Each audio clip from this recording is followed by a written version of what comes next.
Halos lahat putol mga kaprobinsya. Ayun, pinutol. Halos lahat pinutol. Ayun po.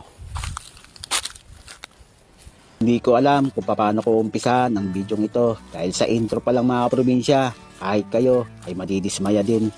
Halos lahat ng aming bitag mga kaprobinsya ay pinutol ng tao kasi sabi ni Adubar, hindi daw kaya ng musang putulin ang mga ito.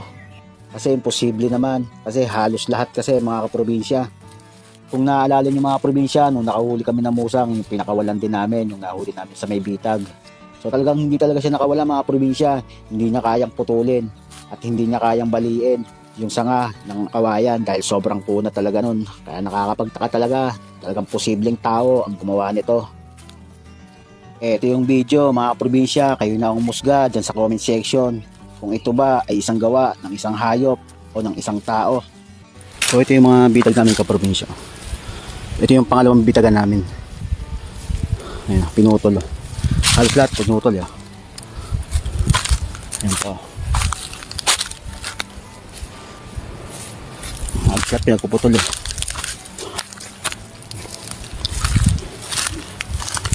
Ito isa. Pinutol din.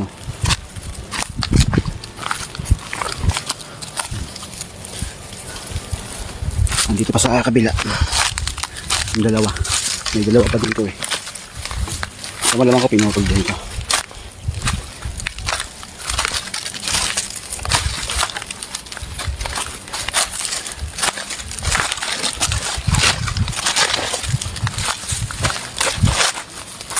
Ayun, putol na. So, putol lahat.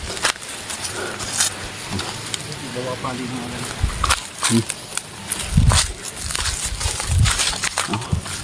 Halos lahat putol mga kaprobinsya.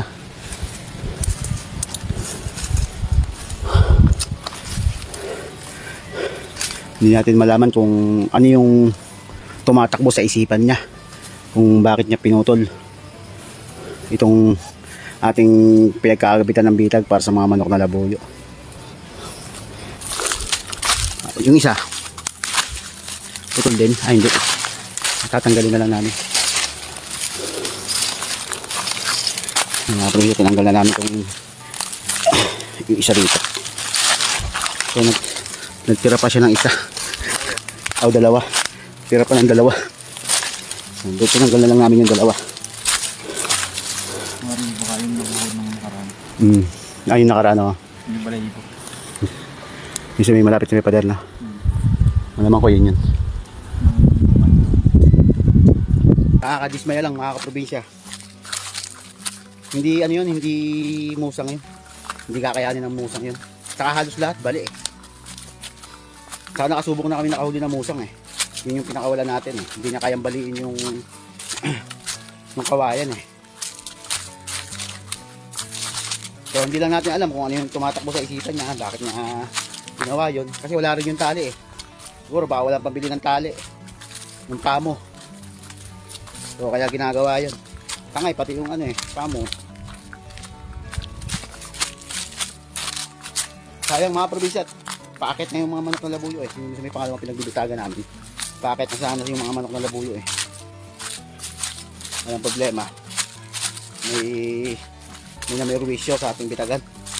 May mga taong sobrang kikitid ng mga utak.